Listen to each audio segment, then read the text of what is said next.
Bonsoir Adi. Bonsoir Nidia. Passionnée de sport extrême, vous nous parlez ce soir de femmes qui osent se lancer dans des activités où la jante féminine est très peu représentée. On s'envole d'abord vers le Kenya à la rencontre de la première femme à pratiquer du parapente à un niveau professionnel. Oui, elle s'appelle Kariuki Nyambura et elle a choisi le parapente qu'elle pratique déjà depuis 4 ans. Et regardez les images, ce jour-là, c'est au sommet de Kijabe Hill, une colline située au nord-ouest de Nairobi, que notre parapentiste s'apprête à se lancer dans les airs. Mais avant cela, vous imaginez bien, Nidia, préparation obligatoire, on ne s'envole pas comme ça. Elle est en compagnie ici du météorologue local, car avant chaque saut, cette sportive positionne une manche à air pour mesurer la vitesse et l'orientation du vent. Cela permet de savoir quel est le moment propice pour décoller.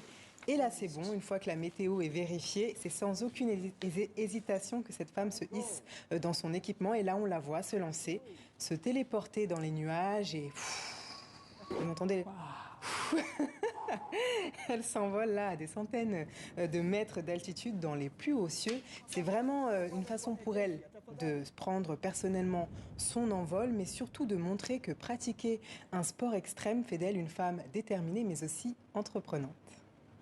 Je suis inspirée par les femmes qui brisent leur plafond de verre, que ce soit dans la vie professionnelle ou dans tout ce qu'elles font. Je n'ai pas besoin d'être dans le monde du travail pour me dépasser. Dans tout ce que je réalise, je m'engage simplement à surmonter les obstacles tout en restant fidèle à mes principes. Par exemple, quand je regarde notre défunte Wangari Maathai et la façon dont elle a combattu le gouvernement de l'époque pour se battre pour la forêt de Karura et d'autres forêts. Pour ma part, je ne gagnerai peut-être pas de prix Nobel, mais je laisse ma petite étincelle briller au fur et à mesure. Je crée des forêts en volant. Et après Nairobi, direction Alger, rencontrer des femmes qui, elles, sont spécialisées dans le kitesurf, un autre sport extrême. Et oui, et là aussi les émotions sont garanties donc avec le kitesurf. C'est un sport qui se pratique avec un cerf-volant et une planche à voile. Et le but, eh bien, c'est de rester debout, de surfer sur les vagues avec assez de puissance pour arriver à se propulser et s'envoler au-dessus de l'eau durant quelques secondes. C'est vraiment pas facile, hein. C'est assez musclé comme sport. Et c'est vrai que c'est majoritairement la jante masculine qui pratique cette activité. Mais en Algérie, ces femmes ouvrent donc la voie car elles sont de plus en plus nombreuses à s'investir dans ce sport et ce, sans aucun complexe, bien au contraire. Et d'ailleurs, Nidia, ce jour-là, sur les plages de la ville de Boumerdès, eh bien, ce sont les hommes qui nous expliquent que ces dames ont bien raison de voler de leurs propres ailes.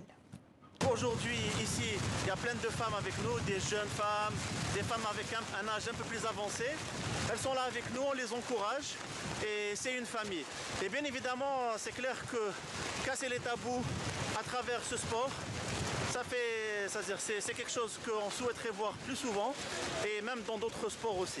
Ces dernières années en Algérie, ça a changé, donc tout le monde peut pratiquer le sport qu'il veut, que ce soit en kite ou la voile ou la plongée sous-marine.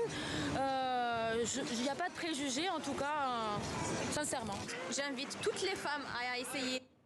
Elle invite toutes les femmes à essayer. Qu'est-ce qu'on essaye, Nidia? On va essayer. Kitesurf, Moi, j'ai toujours parapente. rêvé de faire du parapente. Je vais tenter. Bon. Mais en tout cas, quelle libération, hein. Merci Radi.